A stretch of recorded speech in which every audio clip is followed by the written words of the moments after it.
do, or?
And welcome to another exciting special episode of The Energy That Surrounds Us.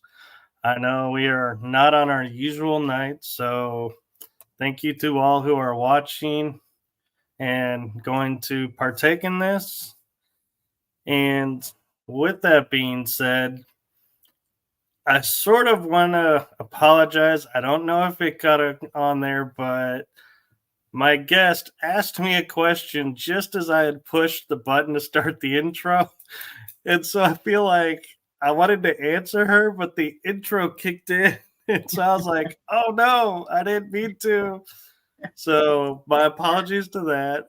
But with that, we all know the joys of live shows. So with that being said, I am happy and honored and blessed to introduce a guest on this show, making her first appearance on this show.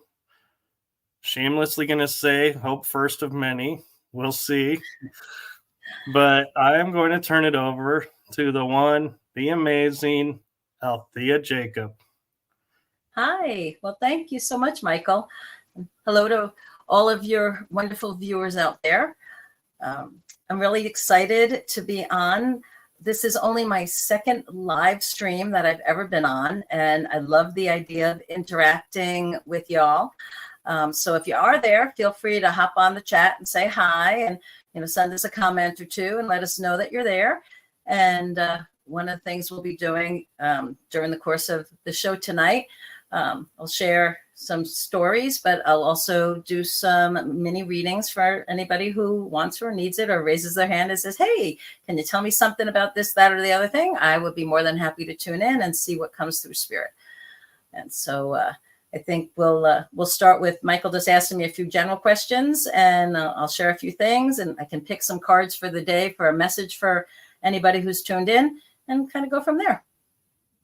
Well, my first question, as always, I like to ask is, for those who are watching the show and may not be fully aware of what goes into a live reading and what all that's about, can you share a little bit about yourself and your process with this? Sure. So actually, it started a long time ago when I was 7 years old. I could see spirit, and there were little lights that looked like fireflies in my room at night. And I was somehow telepathically communicating with them. And it turned out that they were like little guiding angel spirits, and they were just helping me. And then as I got older, I started studying more and more about all the different tools that could be used, whether they're oracle cards or angel cards. I learned how to read palms and auras and do clairvoyant readings, and I would take workshops and study. These are the days, so I'm a lot older probably than a lot of your viewers. So back in the day when I was first starting, there wasn't the internet and social media ways to study and learn and Zoom classes and all that sort of thing. You actually had to travel to wherever the teacher was teaching and take the in-person classes. So I traveled quite a lot. I've been to about 30 countries around the world and most of the 50 states. And I've had really a very blessed life and opportunity to be able to study with some amazing people in the field who then would help to guide me and teach me and help me understand the different tools and how to use them and energies and intention.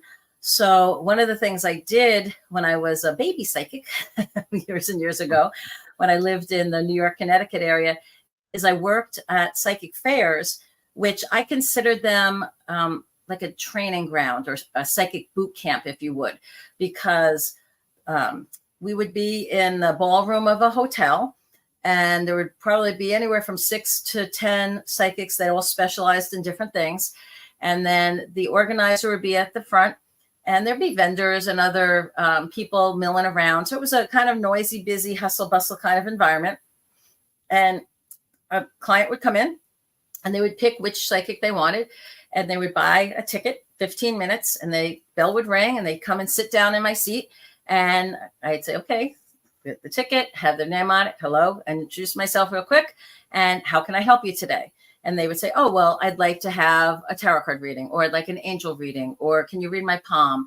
Or my dog died last week. Can you tune in and do an animal communication reading and let me know what, that he's okay? And can you do clairvoyance and talk to my guides and get some guidance and information for me?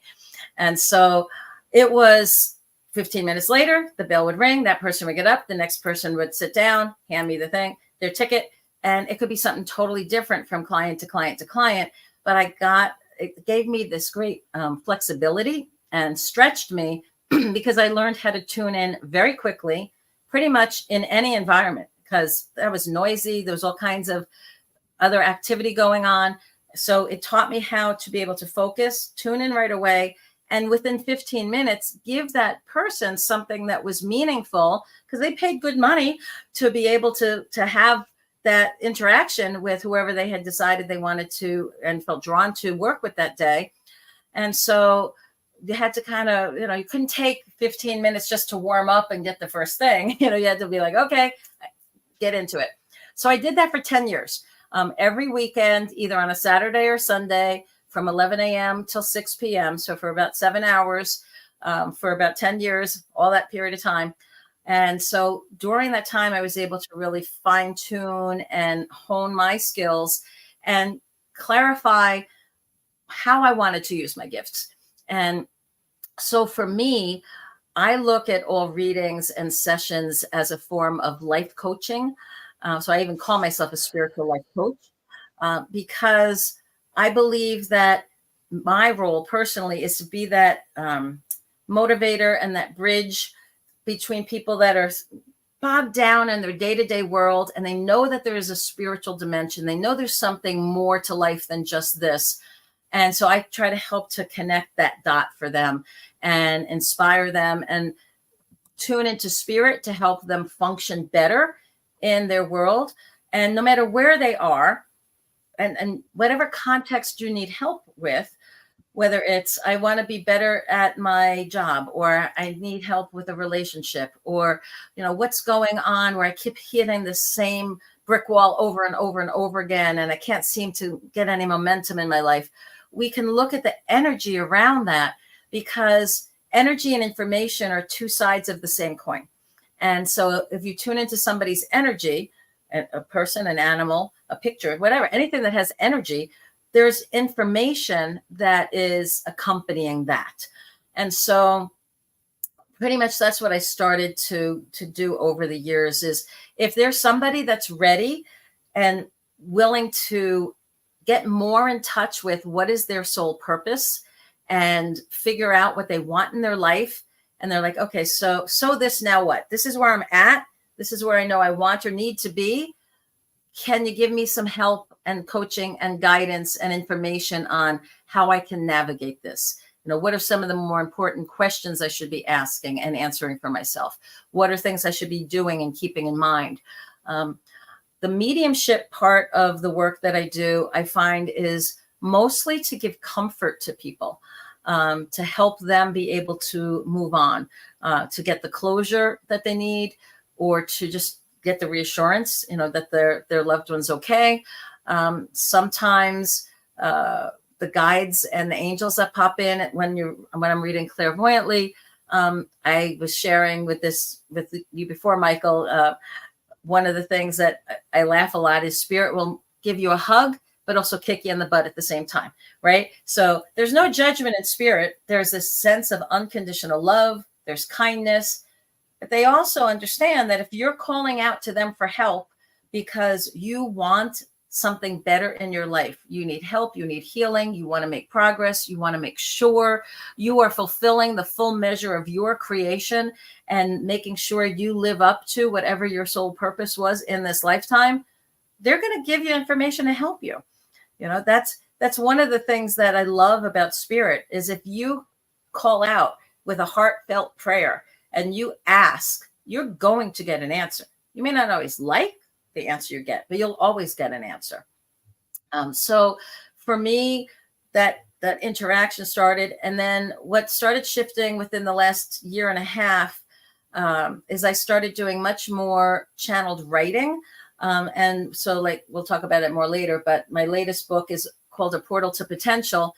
And these were uplifting spiritual messages that were coming through from spirit that I thought at first were just for me. And then I would share it with somebody and like, wow, that's really profound, or wow, that's really deep, or wow, could I have a copy of that? And I realized that, yeah, they were coming through me and for me on the surface level, but they also had a much further reach than I had originally noticed. And it was once I started to consolidate and pull them together, I said, oh, wow, look at all this inspired writing. It really paints this picture of the oneness that we have and the importance of love and the importance of us being clear of what we want and claiming our birthright and understanding and making clear choices and understanding we have a choice on how we respond to everything that's going on out there. So I kind of shifted more into this outputting mode of writing what I was hearing and sharing that, as well as doing podcasts. I started my own little one. One's called Spiritually Speaking with Alethea. And I just started a live one last night, which is Spiritual Street Talk. And just, where people can ask whatever question you want, and I will answer it, because I'm originally, like I said, from the New York area. And one of the things we're known for is just that straight talk. I know sometimes in other parts of the country, we can be looked at as rude. So I try to tone it down a little bit and keep the language as clear as possible, not be quite as flowery as I was used to speaking when I was living back in the Northeast. I'm in Wisconsin now. So I've been here for, going on 9 years. So I've learned how to tone it down. And it's much more oh goshes than any F-bombs in my vocabulary these days. Spoken like a true Wisconsin. So what I was thinking, unless you have another question, I'd like to pick a couple of messages from spirit using some angel cards and oracle cards, just to kind of bring in that vibration. And it's partly my belief that whatever the message or the themes are that come up, if you're tuned into this, whether you're tuned in live right now, or whether you're listening 3 months from now or watching it a year from now, the messages that spirit want to bring through tonight are going to probably resonate with you on some level. So how about if I do a couple of those first, and then we'll take a couple more questions if you have them, Michael, and then we can jump into helping folks out there. What do you think? Well, what I was going to ask is, because we already have someone in the chat room asking, why don't we, before you start, give kind of, you were saying like you have a few guideline recommendations for everyone to help having a great experience. So why don't we Okay, share sure. that now? Sure, sure. So a couple things. So whenever you are on the receiving end of a reading, the information, first of all, you want to be open, right? And because if you're sitting there like, okay, yeah, read me, energetically, not necessarily physically, that's not helpful. Also, as you're receiving information, you want to run it through your filters, right? You want to make sure, is what that person is saying, does it make sense to you in your head? Does it feel right to you in your heart? And does it make sense to your gut, right? Does that gut feeling go, yeah. If you're hearing messages from a psychic, a medium, I don't care, a shaman, I don't care, whoever, if somebody is communicating with you and saying, well, this is what spirit wants you to know, most of the time it should be validating things you've already been feeling or thinking. But because it's coming from an absolute stranger who knows nothing about you, and the only way we could know that is because it's coming through spirit, it should be this confirming, bell ringing, yep, yep, yep, yep, ringing true, feeling right, making sense. So if something's not, you want to either ask a follow-on question to the person who's reading for you, or stop them even and say, wait, that doesn't make sense, or that doesn't feel right, right? And let them kind of, tune in a little clearer maybe. Also, don't give it too much credence. And any of the kinds of psychics that are out there that say, oh, well, I'll tell you your future. And 2 months from now, this is going to happen. And 4 months from now, this is going to happen. You know what? They can't know. They can know what the energy patterns are leading. And so they can say, if you don't make any shift or change, this is what most likely will happen. But you have free will and free choice. And so if I was to give you, hey, there's a red flag warning in this area of your life over here, you can make changes right now to avoid that red flag from ever hitting, right? So be aware of that. And Michael and I were chatting a little beforehand, and he's like, oh, yeah, I bet you people ask you for the lotto numbers all the time, right? And I was like, yeah, no, you know what? My typical response to that is, if you really believe that I could give you the lotto numbers because I could get those from spirit, do you think I'd be sitting here reading for you right now? I'd be on Fiji or some island with a houseboy, bringing me a nice drink with an umbrella in it. I certainly wouldn't be here on the show. Well, maybe I would, but that's not how it works, right? Spirit's Although the pool boy is a nice touch. No, why not? I don't know what fun is it being alone on an island, right? Yeah, so I think it's important to be in the right frame of mind for it. And also the reason for getting a reading, as far as or my role in giving a reading, is to be that conduit for guidance, for comfort, for some inspiration, for some answers.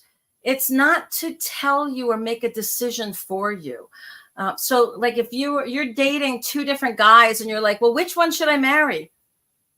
I don't know. That's your choice. You have free will and free choice, right? I can tell you energetically what might be a challenge with one situation versus the other, but I'm also not going to voyeuristically, energetically peek into somebody's life that they're not asking, right? So you can't say, oh, well, my husband divorced me and he's dating this other girl. Can you tell me about that relationship? No, not at all. That has nothing to do with your energy and what's happening here, right? So I don't do that, right? And because I don't think that's ethical. That to me, I don't read people unless they ask me, right? Because it's like, peeking in somebody's medicine cabinet when you're using the bathroom in their house. And like, well, that's just creepy. Why would you do that, right? I'm not going to peek into somebody's energy and read stuff unless they ask me, because that's just, having some ethics and morals out there. I've been doing this for over 40 years. I love doing it. My most famous clients back in New York were the Rockefellers. I happened to be the psychic that worked their New Year's Eve party for the Millennium Party at their Tarrytown estate, where they had 300 of their friends and family. And I wound up reading I was supposed to just read for a couple hours during the cocktail hour, and everybody was loving it, and I was on, and it was great. I wound up there until about 4 a.m, just reading for all of these amazing, New York famous families. And so that was the opposite end to the psychic fair, reading for anybody that walked in the door at the hotel, right? So to me, I don't care if you are the vice president of the country, president or CEO of a corporation, the janitor for the corporation, a school teacher, a bus driver, a doctor, lawyer, Indian chief. I don't care. We're all humans. We're all brothers and sisters. If spirit has a message for you and you come to me and we're having an interaction, it's because there's some information that I will be able to bring through for you. Spirit doesn't waste our time or our energy or anybody's money that way. That's my deal with spirit. It's like, please don't waste my time. Time is too precious. Just if there's somebody that needs my help and needs what I can bring through, great, happy to help them. If not, send them to somebody else. Right. So that's kind of my belief system. And that's been my experience over the 40 years that I've been reading for people. Any other question before I look at a card real quick? Or my next question was going to be, what do the cards have for the collective, as my friend likes to put it? All right. So I'm going to pick the first deck that I like to use. It's a mandala deck. Hold on. I want to show the box real quick. Give it a little shout out. It's a inspirational mandala oracle cards. And I know the process of how these cards were made. A friend of mine travels and teaches in Japan. His name is Craig Jujulis, and he met an artist there who painted 64 mandalas. And then Craig took each one of these and meditated with them for a period of time, and then came up with really beautiful, profound messages. So each one of the cards have beautiful mandalas on them. So we'll see which one is here for today. Okay, so this one just jumped out at me. And this one is the presence of angels. Well, that's nice to know. Okay, so we are being watched over by heavenly beings. Remember to ask for assistance and let them show you the way to progress in your life. Practice talking to your angels through your meditations. So I love angels. To me, actually, if I showed my camera up a little bit, up on the top of my bookcase there, it's all covered with angels. I love angels. I've had angels visit me a few times in my life, saved my life once. So I really, truly believe in angels and their presence, not only our guardian angels, but angels that are here to watch over us, guide us, help us, heal us, inspire us. So I really love them. And so then I'm going to pick from 2 angel decks, and these are different pretty angel decks. And so let's see what the angels want for today. Abundance. Hooray. I like that card. So this is basically saying it is a time in our lives for flowing with prosperity, love, and success. So those are both really fun, nice messages to have. I will also pick one more from this deck. Oh my goodness. And this one is this kind of, oh my gosh, it's the same card from a whole different deck. It's also abundance. And it says shower of abundance. To heal financial situations, first give your worries concerning money over to us. We will guide you in order to show you how to create and accept more abundance in your life. As we work together, your financial situation will heal as fast as you will allow. So apparently, if you're tuned in here today, one of the things on your mind and heart are creating that prosperity in your life and knowing that you're not alone and that the angels are here with us. And so I love those messages. And I think that's really kind of cool. And then the tarot deck that I use is the Aquarian deck. And the Psychic Tarot is the book that is the companion book for this deck. It came out 40 years ago, and they just re-released the book. So it's really kind of cool. It's like everything old is new again. And what I like to do here with a quick tarot spread is just 3 cards, past, present, and future, what do we need to be aware of? So past, present, and future. Okay, so the first card is the Three of Swords, and the Three of Swords is upside down when I flipped it. So that's reminding us that it's really important to take our power back and not allow other people to affect our mode of emotion. So it's almost like, here, you take back your drama. You know what? You hurt me once, but I've healed. I'm not going to let that stay attached. I'm not walking around with that pain anymore. I'm consciously working on healing. So it's saying, let the past hurts be healed. The current card is the Knight of Pentacles, and Pentacles is the suit that talks about balance in our lives. And there's 5 aspects of balance: our finances, our health, our relationships, our spirituality, and time. And so this is reminding us that if we want to be the knight in shining armor, the hero of our own hero's journey, that we need to make sure we have balance in our lives, right? So that's why that card came up for now. And then the last card that came out, I love it. It's the 10 of Pentacles, and it was upside down. And the 10 of Pentacles basically says, if you look at it, it's like, I'll turn it right side up to start with, has happy home, happy family, lots of balance. Pentacles is also about prosperity and money and toys and all the good things you want. When it's upside down, it doesn't mean you're not going to get those things. It says you're not being clear with asking for what you want. So it's almost like if you think of your guides and angels that are helping to create and manifest things in your life, think of them as a cosmic waiter, just for a moment. And it's like you're saying to them, I think I want to go vegetarian tonight. So how about just bring me the Caesar salad? And then a few minutes later, you're like, oh, wait a minute. You know what? Can I get some grilled chicken on that? And they're like, well, do you want to be vegetarian or not? Because if you add grilled chicken to that, I mean, you can have what you want, but what are you claiming? What are you saying you want and then doing?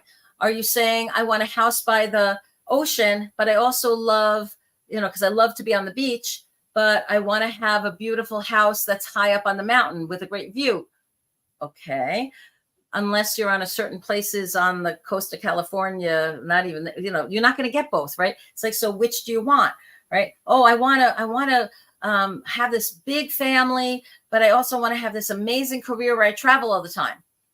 Okay. Well, if you're traveling all the time with this career and you're not home, how are you going to have the big family, or spend time with the family, or have that important bond? So this card really asks us individually, as well as collectively as a society, if we're looking at it as a group that's on this chat, what is it that you really want?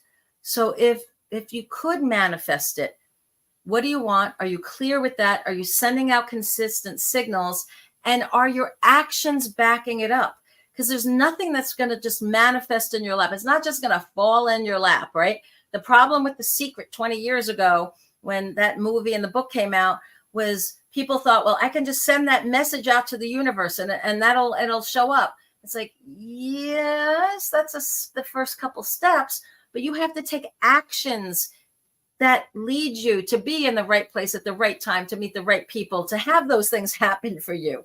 Or if you say, I want to start this new business, well, do you have the education you need? Do you have a space for it? Do you have the tools you need for it? There's things that we have to do to back it up. And so that's what that card's about. All right. So those are those 3 little cards right there. So I hope that makes sense to everybody. So are we getting any kind of comments or questions there, Michael, that we should jump on at any point in time? We are. And Barbara asked, she says, hello, Alethea. Does Spirit have a message for me regarding a personal relationship? Okay.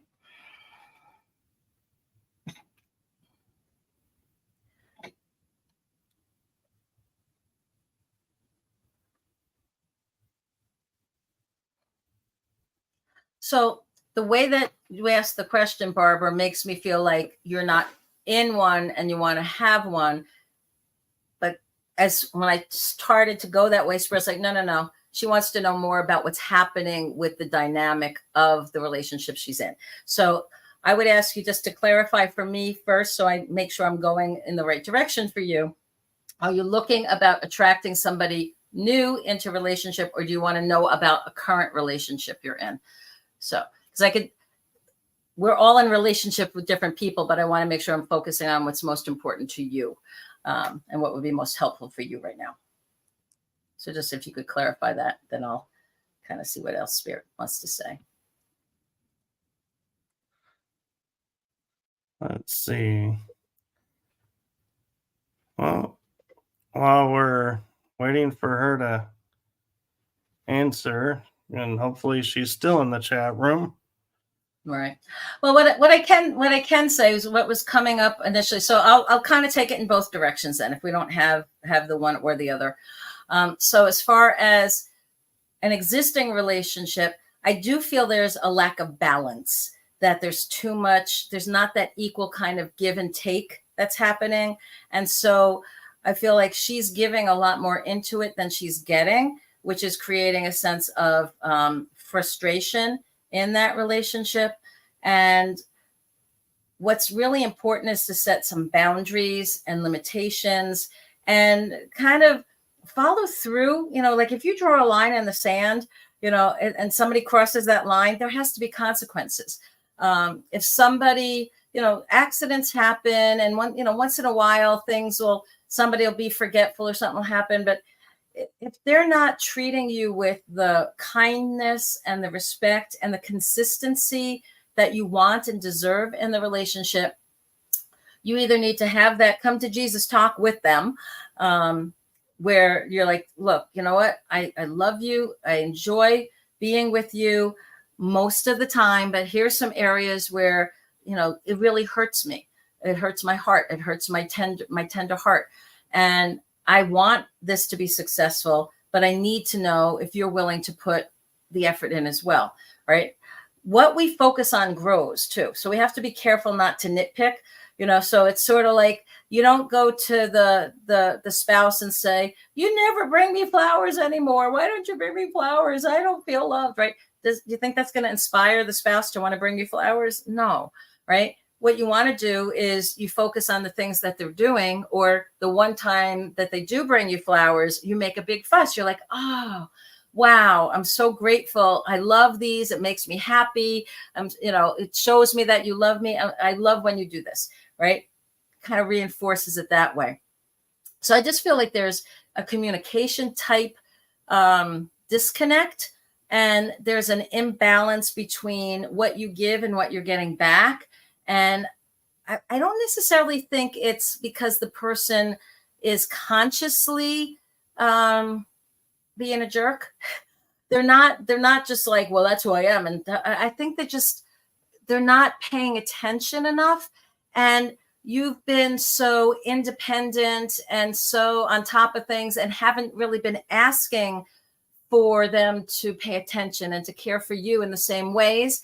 And so you've trained them how to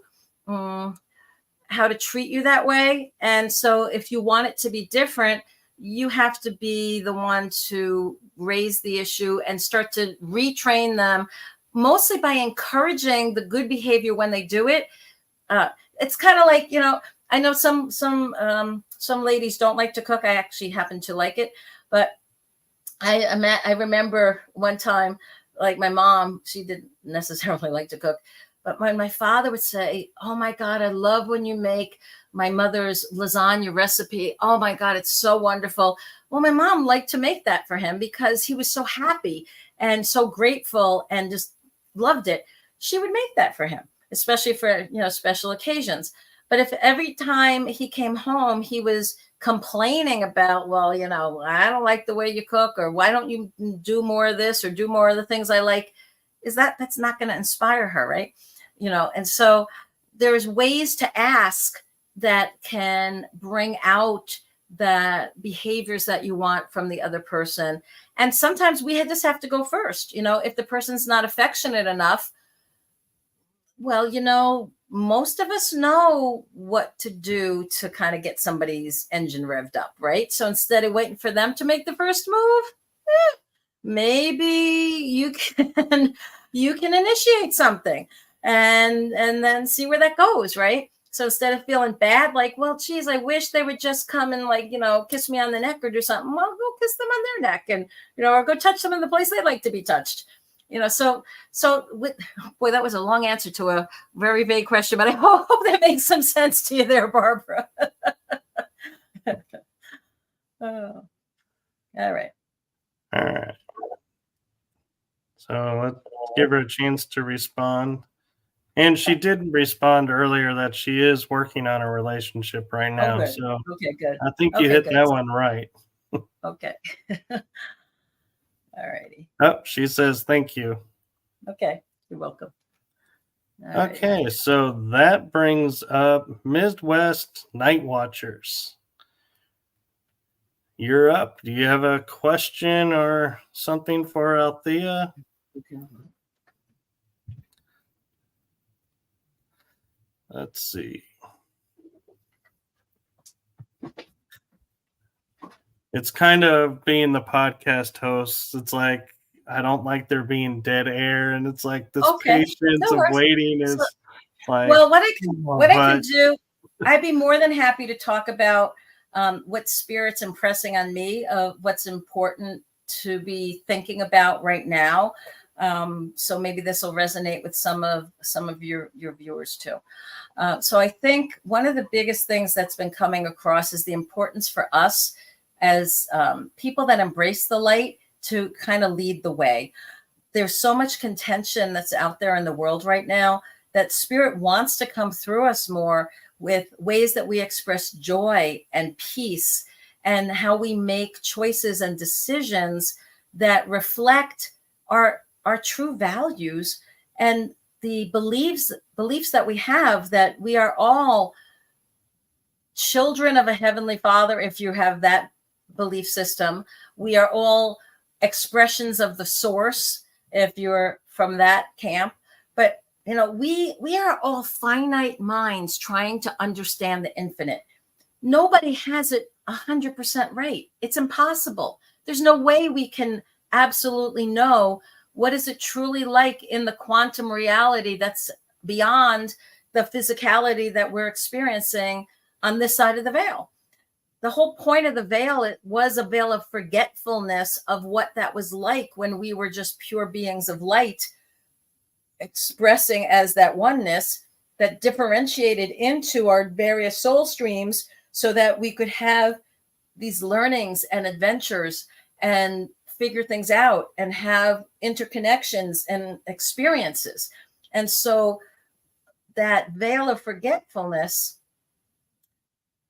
that we sometimes can glimpse through, like jumping on a trampoline and peeking over the fence, right? When we connect with Spirit and we get messages and we get these insights, it helps us to remember what's really important, what's part of our soul, what brings us joy, what's our purpose. And having love of ourself, love of our family, love of our community, love of our society, our world, just feeling our heart go out, our intention to be a force for good in the world is so important, especially now. When I was younger, there was, political rivals were always there, even in the family. It's like, I remember one uncle was a Democrat and one was a Republican. Oh my God, the dinner conversations went crazy. But they didn't have to agree on the candidates, on the platforms, on any of that. The bills are what was important to each of the parties. They never made it personal. There were no ad hominem attacks on each other or hating each other or not talking to each other or not wanting to be with each other because they had a difference of opinion from a political point of view. And when I look around now, and I think what I hear from Spirit a lot, and I think part of the reason a lot of what came through in this book is all about oneness and love and remembering who you are and remembering the truth of what we all share, is so important for us to be that voice of reason, that person that holds on to peace and calmness and love and acceptance. We don't have to agree, but just because we disagree doesn't mean you should hate somebody or want to destroy somebody or kill somebody. It's like, no, that's not what this is about. And Spirit really wants us to have this sense of correcting this imbalance, before it really tips off the deep end even more. So I think for those of us that work with Spirit and work in the light, it's really incumbent on us. And if you're drawn to these kind of channels and you're curious about this, your soul is probably saying, oh, I want that sense of peace. I want to experience that oneness and that love. And I want to have harmony in my home. And I want to experience, what does it feel like to be part of something greater than myself, and express a creativity. What's that back burner thing that, oh, one of these days I'll get to it, that is so important to your soul? You got to start making time for that, right? Those random acts of kindness, give the parking space to the old person that's driving there, even if they don't have a handicap placard on their hanging from their windshield, right? Tell somebody at the checkout stand, if they need, they're scrambling for the change and you happen to have a pocket full, give them a quarter, give them a penny, whatever, share.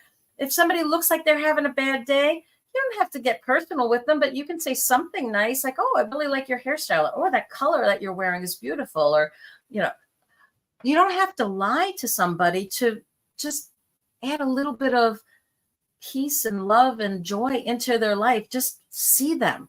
One of the movies I really loved that came out a few years ago was Avatar. And my favorite part of that movie was when they connect and they say, I see you. And that rang so true in my soul of how important it is not just to be seen, but to see the soul of another person, to see their heart, to know them, to let them know you exist and I know you exist. It gives them that validity, that verification that we are social creatures. We weren't born to live in a cave by ourselves. We were born to be part of a community, a society. And the internet is amazing because it lets us connect. And there's still that personal connection, that in-person connection that's so important. That physical touch is so important to communicate. That sharing that energy, sharing that space is what brings us a sense of not just identity, well, yes, I guess it is partly identity and purpose. Why do you think so many people, once they retire, struggle? Who am I if I'm not the boss running this company or this employee at this company?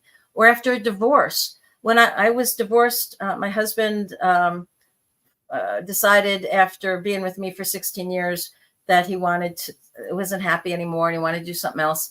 And I was really shocked. But the hardest part I had was redefining, who am I? Who is Alethea if I'm not his girlfriend, his fiance, his wife, his business partner? I had devoted 16 years of my life to this man. And that's how I defined myself, right? And so now that was a big challenge. How do I see myself, and how do I be seen by others now that I'm not in that partnership anymore? When the parents have their kids move out of the house, that empty nest syndrome, or God forbid a parent loses a child, their whole identity is like, well, I define myself as I was that mom or I was that dad of that person. I know how to do dad. I know how to do mom. I don't know how to do me, right? And so that process of discovery, of helping each other and seeing each other as more than just the roles that we play, but seeing the true soul of what are we trying to share? What light are we trying to bring into the world and be with each other? That is what Spirit wants us to be focused on, because that's at the core of things. That's what really matters the most. what do we take with us at the end of our life is the experiences we've had and the love and the interactions we've shared, the impacts that we've had on other people. I haven't had children of my own. I always thought I would. I have fur babies, but not kids. So for me, my legacy is not through the genetics of what I pass down or what I leave to those relatives. It's the impact, the positive impact that I've had on the lives of the people I've helped in the 30 countries I've been to and the states I've been to in the 40 years that I've been doing this. And so I can feel good, like, oh, I know I made a difference, right? I still have more work to do. There's still more people I want to reach and touch. And that's why I'm so delighted to be on a podcast and be out here with y'all and seeing how, what questions you have and how I can help you, or what things are on your minds and heart that I might be able to share a story about, or, share some information about, or give you a technique or a tool that you can use. And, I hope to inspire people to be curious, to dig in, because you know what? Being psychic is part of human nature. We're all a little bit psychic. We all have a great sense of intuition. We have to. It's in our DNA. Our ancestors relied on their intuition to know which cave had the saber-toothed tiger and which one was empty and safe, right? So the world that we live in now doesn't require us to have that same urgency of intuition, but it's a human potential, just like music is, right? If you're born into a musical family, you're probably going to play an instrument. If you're born into a really intuitive family where psychic and spiritual gifts are commonplace and everybody has one and they all use them, great. But most people, if you're not born into a musical family and you want to learn how to make music, you can pick an instrument, you can study and learn and develop proficiency in it. Same thing with psychic abilities and intuitive skills and spiritual gifts. If there's ones that kind of you're curious about, or you think you have some ability with, or you're always drawn to that tool, go play with it. Go learn from somebody. Go take a class. Go to a retreat. To learn how to develop it a little bit more in a safe environment with somebody who knows what they're doing, that can encourage you, can mentor you, and help you develop your skills. Just like you'd go to a music teacher or, somebody to help you with an instrument. Or if your instrument is broken, go to the right kind of repair shop to have them help you put new strings on or new bow or whatever it is that you need, right? Or if you're just a singer, you can go get voice lessons, right? Now, granted, not everybody wants to make music. Not everybody wants to be a psychic or develop those intuitive skills, but you all have them. How many times have you been driving where all of a sudden you feel like, I better slow down now, and you turn the bend and there's a cop sitting there with the radar gun, or, the phone rings and you know exactly who it is before. And this was before caller ID days, right? Or picking up your phone and it tells you, who that is.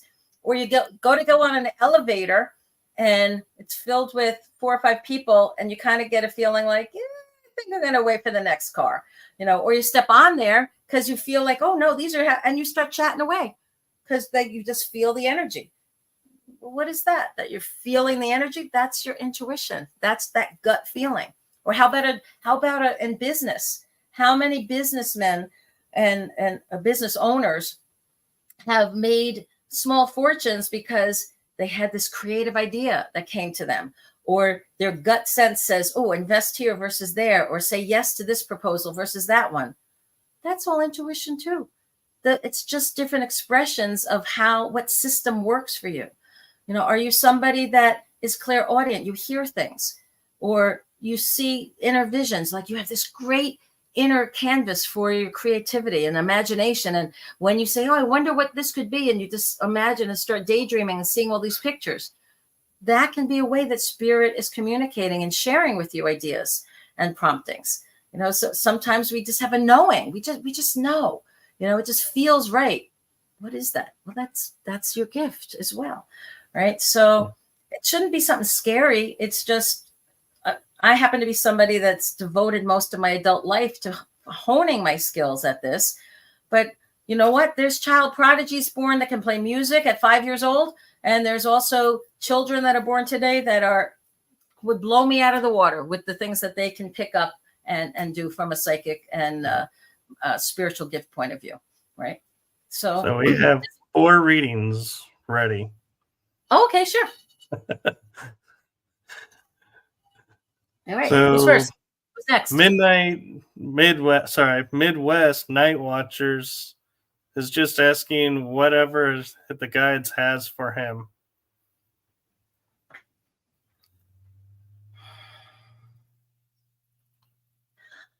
The first thing that comes into my mind and heart for you is stop making excuses and go for it. You're far more talented and resourceful and resilient than you're giving yourself credit for.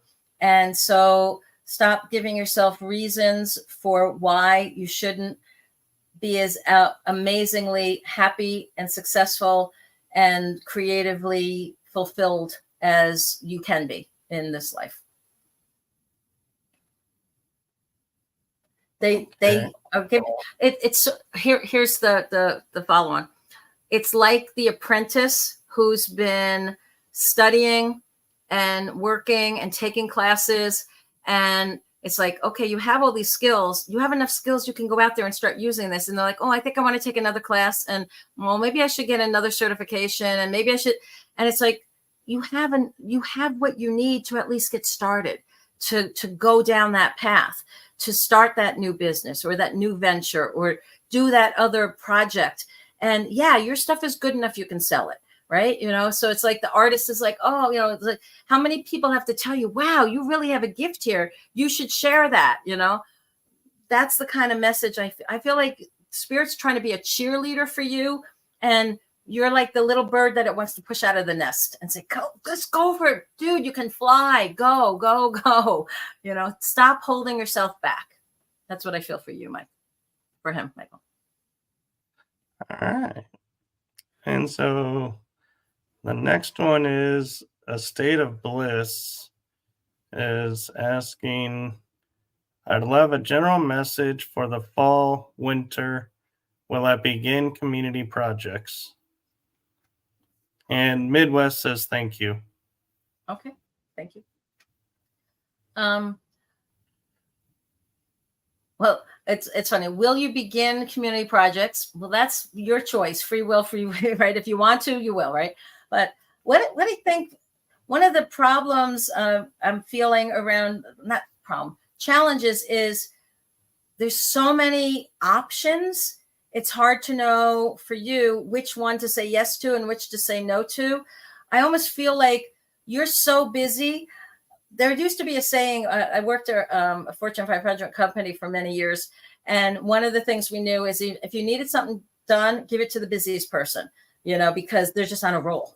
It's like walking into a restaurant. If it's dead, oh my God, you're going to wait for your order. But boy, if it's busy, man, that stuff comes out because they're in that go mode. So your energy hits me as somebody that you're the go-to person for a lot of people. You're constantly being asked to, can you be part of the PTA? Can you do this? Can you run this? Can you help here? Because you're a good person. You're a yes person. You're very efficient and very effective. There's always the requests. So for you, I would actually suggest you take a look at the first book I wrote 8 years ago. This is a life coaching book. How to restore power and balance your life today. But it's called The Creative Not Now. And I know it's a weird title, but it's like, you have to learn, you specifically, State of Bliss, would be really well served by learning that creative not now. And what do I mean by that? It's sort of like you find yourself, and as many of us have in our lives, find ourselves in that damned if you do, damned if you don't situation. And you're like, well, what do I do? It's like, okay, my friend asked me to come paint this weekend. Here it is, Thursday night. I've already made plans. And now this dear friend is asking me to paint. If I say no to that friend, I'm going to feel guilty. I'm not going to enjoy the thing I was planning on doing. If I say yes to them, I'm going to feel resentful because I had plans and I was so looking forward to my plans, but I wanted to help them, right? And so it's this really awkward kind of thing. So the creative not now is, what can you tell that person? How can you be creative to still be able to help them, but still do what you need to do for you. So in that particular situation, the creative not now answer is, you know what? I'm so sorry. I wish you had told me sooner. I already have plans for this weekend, but I tell you what, I have some free time on Monday. Save me a bathroom to paint, or a window to do, or a ceiling to do, or whatever you need. I'll pick up some donuts or some healthy option. I would probably bring donuts, but some people are healthier than me. And I'll bring over some donuts, and, we'll bang out, whatever you need left.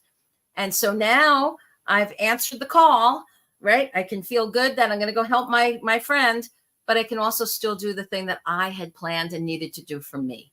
And so there's no more guilt. There's no more resentment. There's no feeling bad. And usually with the creative not now solutions, you are able to get out of the situation, because when you call them up and say, hey, by the way, what's your favorite flavor of donut? They'll be like, oh, I love Boston cream. But you know what? Just come and we'll hang out, because we actually got all the painting done over the weekend. I had enough help, but let's come hang out and chat. Okay, great. So a lot of times that'll happen too. So that's the kind of thing I'm feeling for you, State of Bliss, is that you get asked an awful lot. It's really hard for you to say no or not now, and learning how to do that would help. So as far as the community projects, I would say do them, prioritize them for the ones that are most near and dear to your heart and that work best with your schedule, not just the ones that ask you first or ask you most persistently. Really tune into your own inner guidance and ask, will this make me feel fulfilled? Will I be able to really contribute a lot here? Am I unique in what I can bring here? Or am I just another body? Because you have some pretty unique skills as well that certain community groups or for certain projects would benefit more from what you have to offer than others, right? So if you're just a body putting food in a food bag and bags at a food pantry, pretty much anybody can do that. There's other skills that you have that would be unique. And so look for the community service projects that will really highlight your skills that are a little bit more unique or hard to find, where you bring much more value to them, and focus on those. It's just, when I look at your life, there's just this, my God, the energy swirls are just like, wow, you are a busy person. and that's good, as long as you're still in balance. Remember, one of the first cards that came up today for everybody when I was throwing them there was the importance of balance in the moment and balance in the future, to be really clear on what you want as well. Okay. All right. Well, while we wait on the response, the next one is Crossroads Meets the Ocean Rose. And they are asking, does Spirit have any messages if I have already met my divine counterpart? And A State of Bliss says, love it, thank you. Cool, thank you. Divine counterpart. So what's interesting to me with that, what strikes me is there's a whole soul group that kind of came down together, where they share past life love, past life brotherhood, sisterhood, community. And so there's more than one person that resonates a really strong soul connection. To me, like soulmates or divine love connections, it's almost a choice of expression, because we all come down with our groups with us. And it's like, okay, well, what role do we need to play? What is most useful in this lifetime for us to have? So the short answer to that is yes, that soul that is part of that soul group that came down with you is present in your life, the expression of that love may not have been to the full extent that you're imagining or wanting it to be when you envision what a soulmate would be for you. It may develop more into that over time, but I almost feel like there's more important work to do on a soul level based on what the soul contract was of, okay, we're all going to come down. Here's the mission. Imagine you're like on that Mission Impossible team, right? It's like, okay, everybody has a role and we all have our eye on the prize of what do we need to do and how are we going to do it? And okay, what's our plan B, C, and D if something weird happens, and what do we need to do? And so I kind of get that really tight closeness of soul energy, like that person that you met them and you just trusted them instantly.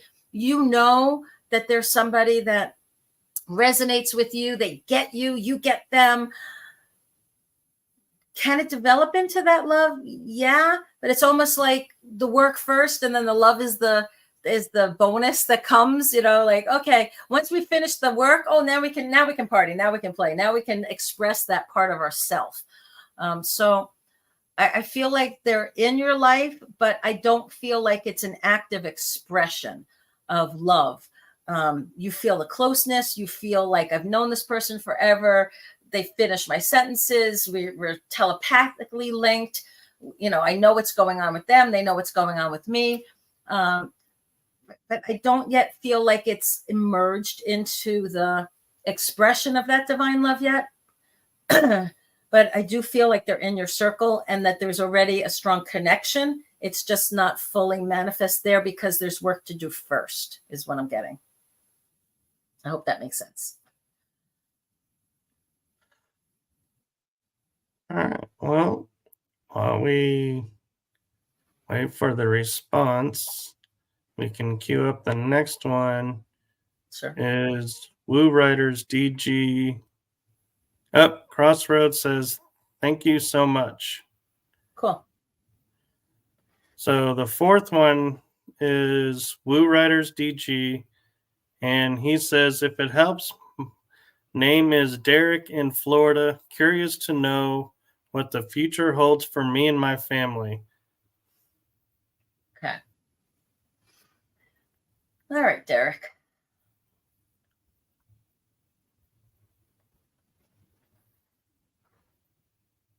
Okay, so I actually, in my mind's eye, I was shown the Tower card from the tarot deck, and the Tower card represents radical change, but it's change that you have the choice to influence and initiate yourself. And the changes can be change of job, change of where you live, change of school for your kids if you have kids. It's adding a new member to the family, whether it's an extended family coming in or a new addition to a family. So all of these things are really big life-changing events. And I feel like within the next 6 months for you, 6 to 9 months, there's going to be the sense of change, but it's change that you've kind of been feeling like, it's almost like you got that itch, it's like, I feel like I want to do something, but you're not quite sure.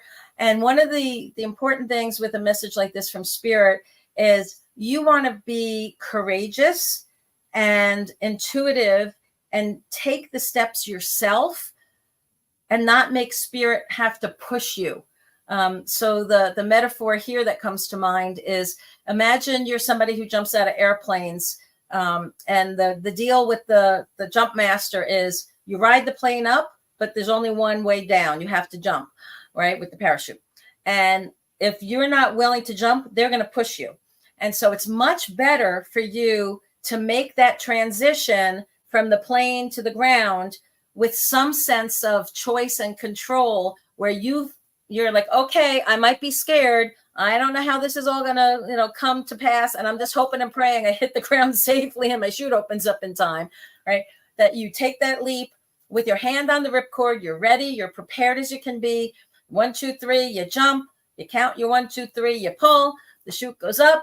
You're scared. One, couple of seconds until it catches, and then it's like, oh, now I can enjoy my journey down from the plane to the earth. I'm not screaming and frantically trying to get the ripcord because somebody pushed me, and now I'm off balance.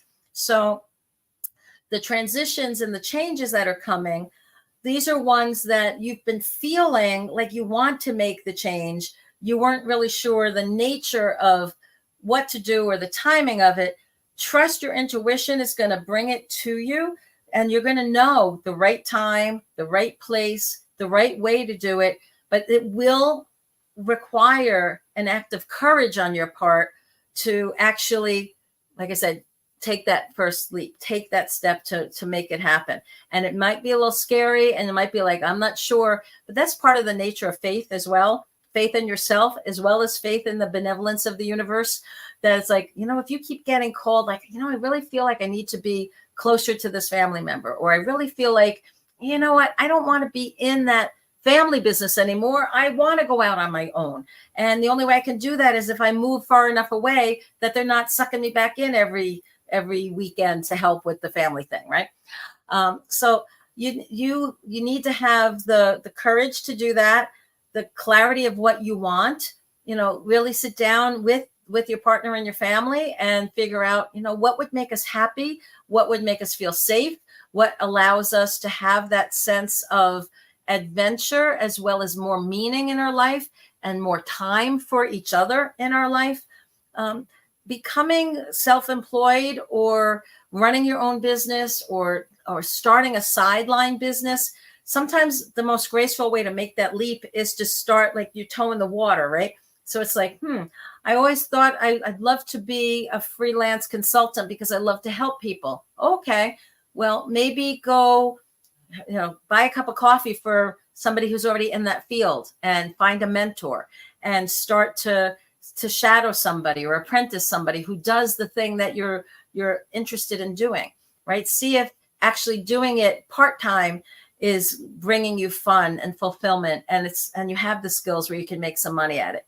So there's smart ways to make transitions too, right? You don't have to just say, okay, well, I'm quitting this job that has, good pay and good benefits, and, it covers it. I'm not happy with it, but, it covers the bills to, okay, I'm quitting that and I don't know what I'm doing next, right? You want to be responsible, as well as following your heart, following your intuition, follow your mind, follow your heart, follow your gut, use your hands, right? Do things, take actions, prepare, so that you can make that transition and not feel like you're in a panic about it, that it feels like it's graceful. It may always be a little scary, but once you're in the midst of that transition, just like once that chute's open, that ride can be kind of fun. It can be an adventure, right? And then as you're getting closer to the ground, you're like, okay, here's the next little hurdle. I better land properly and not take out my knees or, hurt somebody else in the process, right? Or wind up in a tree because I missed my field.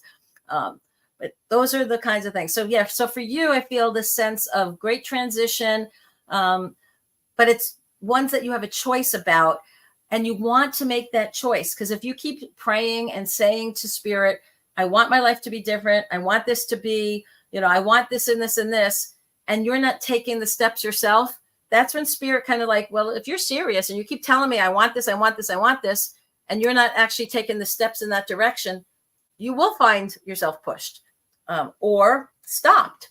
So in my case, I was hit by a car about 14 years ago.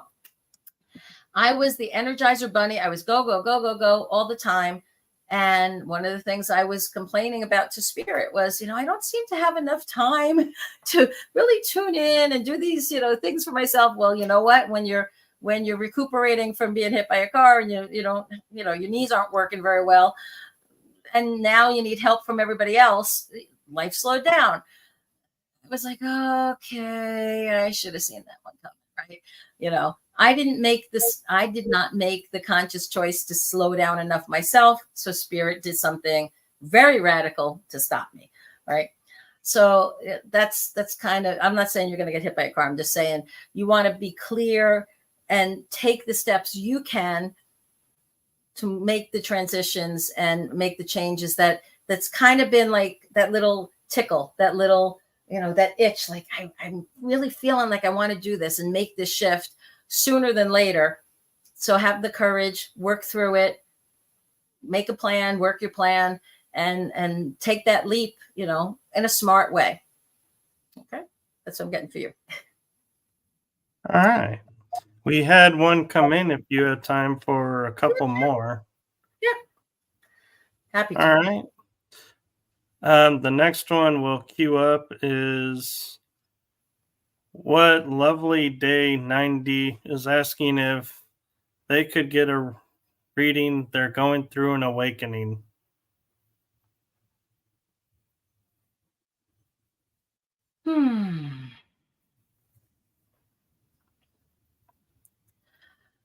What you're calling an awakening, I am hearing, is an empowerment. And it's more of a remembering and reaccessing your power. It feels positive. It feels like you're coming out like the caterpillar that's emerging out of the cocoon, and it's like, oh wow, I have wings. Holy mackerel, I got wings. I've been scooching on that branch for my whole life up to this point, and and next thing I know, I'm in this cocoon, and holy mackerel, it hurt like heck, and something was happening, but now I can fly. Cool, right? And so that's kind of the images Spirit's showing me for you. Like, yeah, it's painful on some level. It also is, you're leaving behind all the other caterpillars that are still on the branches who haven't gone through the transformation yet. So know that it's okay to fly and lead the way and be a bit of an example, even if you feel a little bit alone because they're still scooching. Sorry, that's what they're showing me. So I go with what they're showing me. That's a little weird, but yeah. So the awakening here is also the different senses. So that's what I'm saying. It's an empowerment. So having that clearer connection to spirit is really good. What I would strongly recommend is you journal like crazy during this time. Anything that you're perceiving, thoughts that you're having, dreams that recur, or even if they're not recurring, dreams that you're remembering, you're getting a whole bunch of pieces to a puzzle that you're fitting together on what this next phase of your life is going to be about and what role you're going to be able to play. So for the little caterpillars that you're leaving behind, you're not really leaving them behind. You're just showing the way and being an example for what's possible. And with the gifts that you have, you're going to be able to help to coach and inspire and help heal. I feel a lot of healing energy around you. So I wouldn't be surprised if one of the things that opens up for you is a healing channel. And so that you find like your hands are hot or buzzing, or if somebody was hurting and you just put it on the place that was aching, they'd be like, wow, I feel heat coming through or vibration coming through. So you're going to have this spontaneous awareness of gifts that are starting to manifest as well. And the best thing to do with gifts is play with them, use them, see who needs them, share them. If things seem scary to you, if things seem curious or scary, or, there's physical sensations that are happening, you want to just kind of breathe with it, open it, ask for insight about what is this. If you're having a real big spiritual opening, there's something called a Kundalini rising that's very common for big shifts of spirituality. And basically the energy starts running up and down your spine. And so you might feel like you're having hot flashes, even if you're not that age where that should be happening. You might feel pressure in different parts of your body, headaches, energy that's just circulating. It's almost like, imagine if you plugged a regular plug into a 220 outlet, if that was possible, or if you were like in another country and you didn't realize you didn't have the adapter and you plug in. Well, within a very short period of time, that thing is going to overheat, right? Because it's running a vast amount of energy through a wire that isn't insulated enough or used to it yet. And it's just a matter of it balancing out. It will balance out. But I would read, if I were you, if that's what's happening to you, those kind of symptoms, I would read about Kundalini online, and there's things that you can do to kind of help to soften it a little bit and help to direct it a little bit and utilize it. So just know that those kind of things are really natural, especially when you're opening up and because you're getting more energy coming in to you and through your system to clean out and clarify whatever needs to, so that you can be a clearer channel. The other metaphor they're showing me now is like a garden hose that, for the winter, it's just been kind of there. And then you turn on the faucet and the first little bit comes through. It's just a little drizzle. And then as it kind of degunks what's been there from all winter, next thing you know, it's a full jet of energy, of water coming through. So it's kind of similar with our systems, that if we're just opening up and having energy start to come through us, especially if we're going to be using it to serve others, there's going to be a little bit of physical discomfort that can go along with it, but it's only discomfort if you want to think of it that way. I look at it as like, well, it's kind of cleaning it out. It's helping to open it so that you'll have a bigger capacity and ability to channel it, and a clarity to know how to use it. I hope that makes sense. All right. And just as you started, Woo Riders DG commented, he goes, spot on, for real. Just reopened his company a few years from medical, transitioning to a new home. It's been difficult. And then he said, it's harder when people are dependent on the decisions that are more important, which is true. Very true. Cool.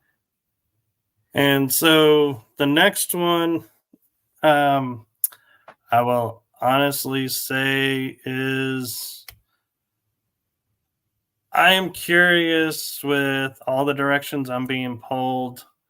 I feel like I'm balancing everything, but then I feel like there's still stuff coming. So am I going to be able to continue balancing everything and being in the flow, or do I need to be aware of any adjustments that are coming?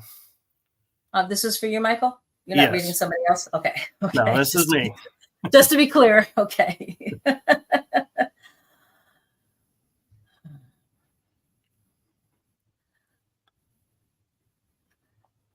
Do you remember the Ed Sullivan Show? And they used to have poles, and they would spin the plates on all the poles, and the guy would run around, and he'd be like, it would be amazing, all the poles that he would have and all the plates that he was able to keep spinning without having any of them fall and crash. That's what your energy looks like. That's what that energy looks like to me.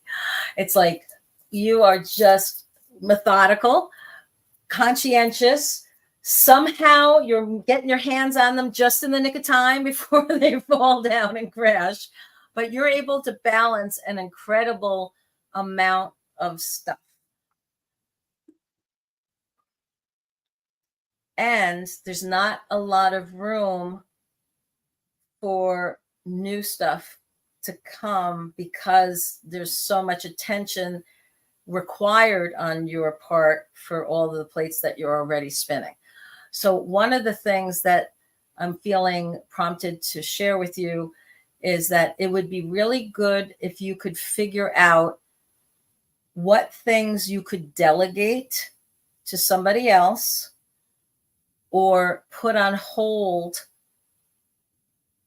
or in the care of somebody else, put on hold for a period of time to create the space in your schedule and in your energy and even in your thought capacity. It's like there's so many. I don't know how you sleep at night, dude. I'm like, with all the things that are floating around in your mind, that it's like, oh my God,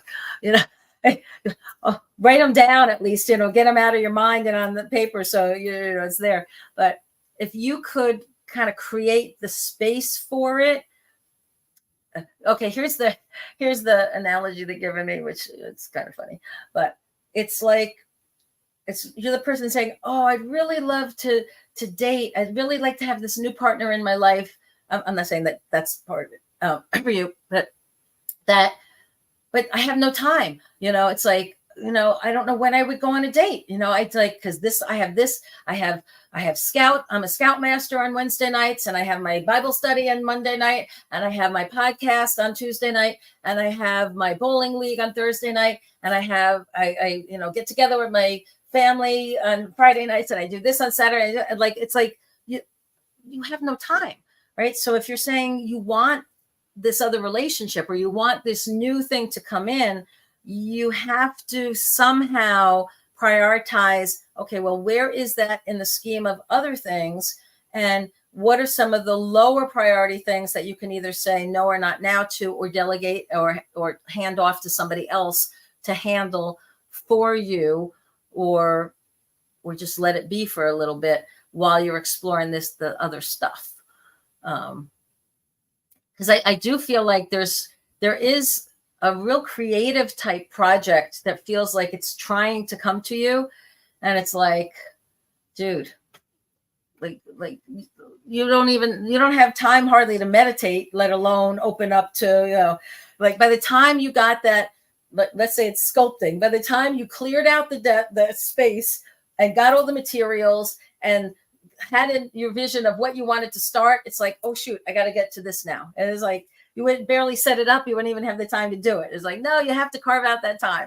So yeah, it's, I feel your pain, man. Because all the things that's busy and that you're doing, it's meaningful. There's people that rely on you. It makes you feel good because you're helping others. You have your hands in so many different things.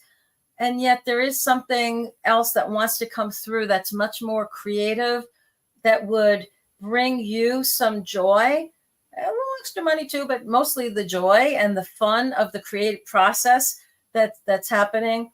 So I would kind of throw that up to spirit. If I were you, I'd say, okay, you need to help prompt me, send me dreams, send me messages, send me signs, give me an idea of, what's the most graceful way that I can disentangle myself from some of these other obligations or commitments that I've made, or the things that I'm just doing that still need to happen, even if I'm not doing it. Help me find the solution that I can bridge and create the space to have the time to do this other thing. Make sense? It does, actually. Cool. And all right. Yeah, I feel for you reading my energy, because yes, I've been told it is wild and crazy. Well, it's intense. Like I said, it's like spinning all those plates. It's like, wow, and that's masterful that you can, like, it makes me dizzy. And I'm somebody who can multitask with some of the best of them. So I'm like, dang, you definitely have mastered this over time, because if I'm looking at your energy and it's like making me dizzy with, wow, how do you do that? You must have a lot happening. So that's cool. Yeah. My mom taught me well. All right. So I'd like to just end with a quick little, a couple of plugs here, unless there's somebody else that's like desperate here. I'll give like last call if there's somebody that really needs something. Otherwise, I'll be back if Michael invites me. I'll come back another time and we can do another round. I'll be inviting you back. Don't worry. But okay. I actually have a friend in Australia, in Perth, Australia, actually, who's asking if she can have a reading real quick. Yeah, sure. So, Nikki, if you give us a question or guidance, or if you want us to just wing it, it's up to you. So if you have a specific question, Nikki, feel free to ask it. But if not, I'll just tune into your energy. And what I got right away is you're a free spirit that feels like you're contained in a box, where you really have to fight to get out of they're not restrictions, obligations and commitments. You guys kind of have that. No wonder you guys are friends. I feel that same kind of like she has these things that are really important, and she's had these obligations and commitments. Like if she had her way, she'd be traveling the world. She'd be like out going to sacred places and visiting people. And I just feel like this free spirit that just wants to be out there, real love of people, love of nature, adventuresome, big spirit, big heart, love of life, love of other people, and lots of responsibilities of people that see that you love them and, turn to you for advice and for help. And, it feels like there's just people that would really miss you and not want you to go off on your adventure. But that being said, Nikki, I feel like this is, if you guys have, I was going to say studied Joseph Campbell and the hero's journey, it's like, well, if you've seen movies like Star Wars or Harry Potter or Lord of the Rings or Avatar, like any of these adventure movies, it's all about the hero's journey of how does a person answer the call to adventure? How do you follow your soul's path to go find out, leave what's familiar and go off on that journey? And that's why those movies speak to our soul so much, because they resonate with what's at the core of our humanity and our spirit, which is we know that there's something we're called to do. We know that there's this adventure that's waiting for us that, we have to figure out how do we extricate ourselves from the day-to-day, the life that I've known forever, to go off and have this magical adventure that's filled with all kinds of monsters and obstacles and challenges, but also wizards and magic and gifts and blessings and tools that are given to us along the way. And if we're lucky, by the time we're done, we come back home with those gifts, and we can share those gifts and inspire others by the adventure that we had, right? And help others along the way too on their journeys. So I kind of feel like you're at that point where you're feeling that desire. I feel the confines around you, but that free spirit is really wanting to get out in bigger and better ways. And I would just say, stay tuned. I'm feeling like your call to adventure, your own personal hero's journey, is ramping up.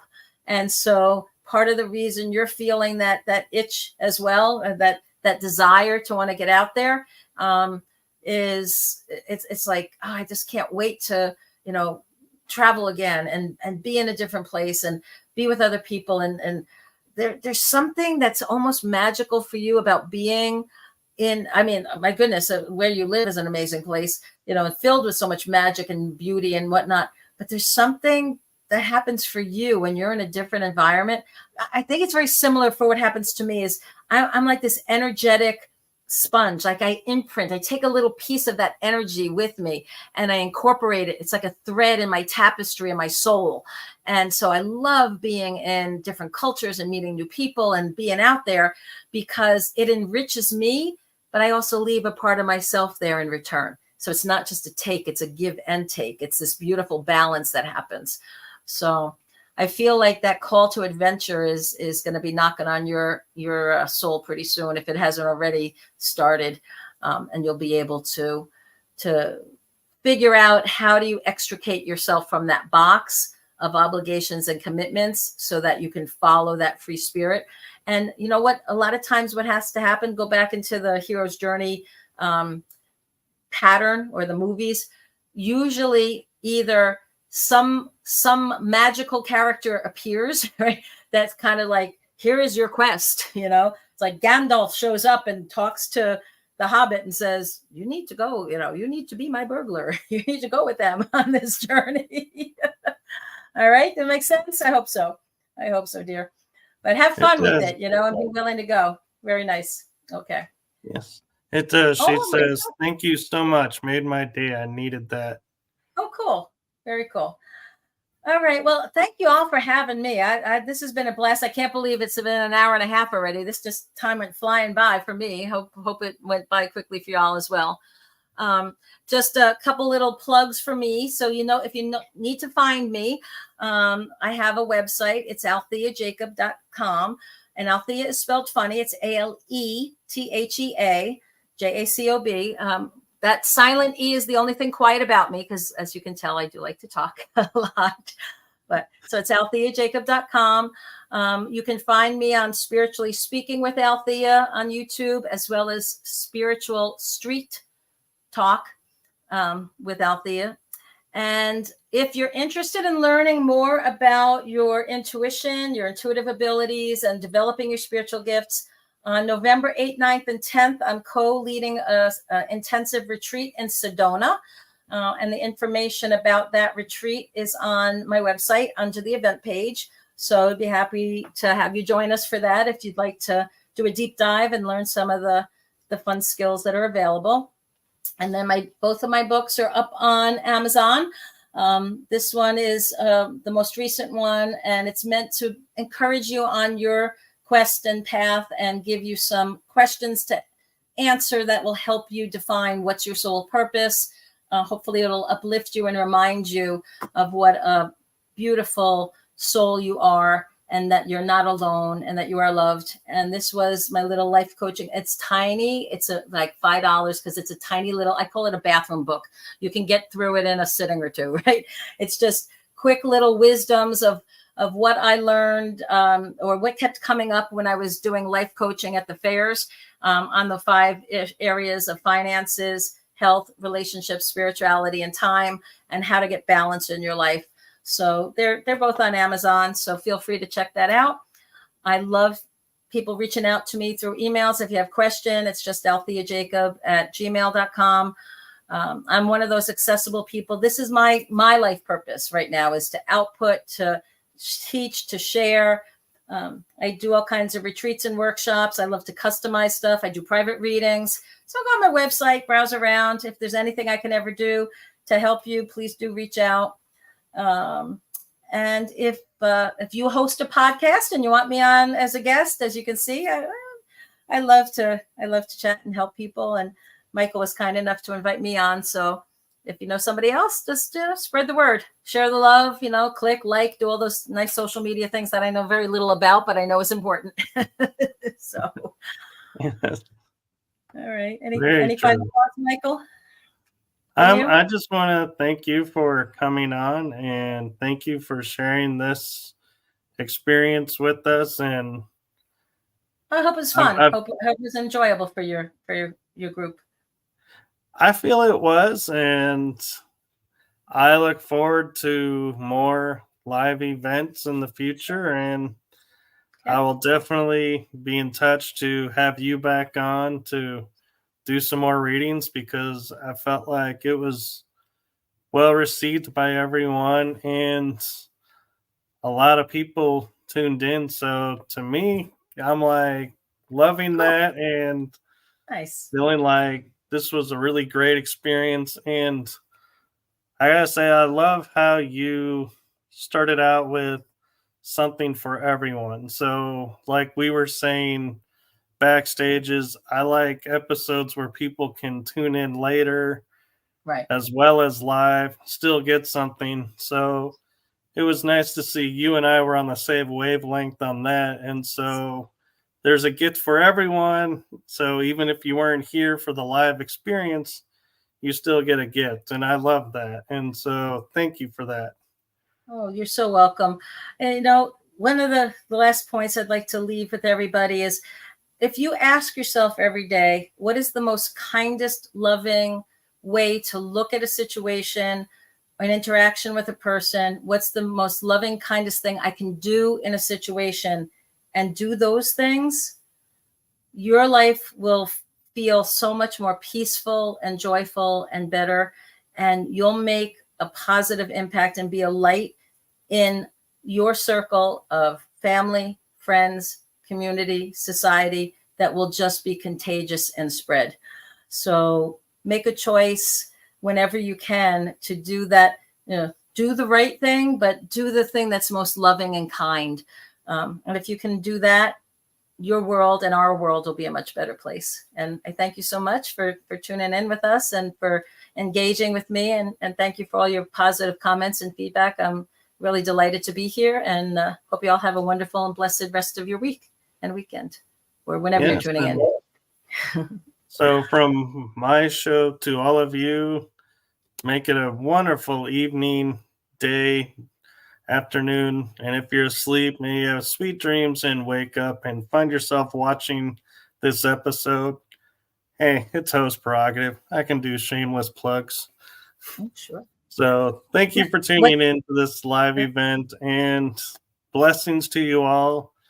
And like Alethea said, if you liked this live event and want more of them, leave a message on my Facebook or on YouTube or Rumble or LinkedIn, wherever you're watching this, and just let me know if you felt like this is something you'd like to see more of, and we will bring more in. And I definitely do look forward to having Alethea back on, because it was so much fun to learn and hear from you. And so thank you all. Thank you. Have a great night. Bye-bye, everyone. Bye.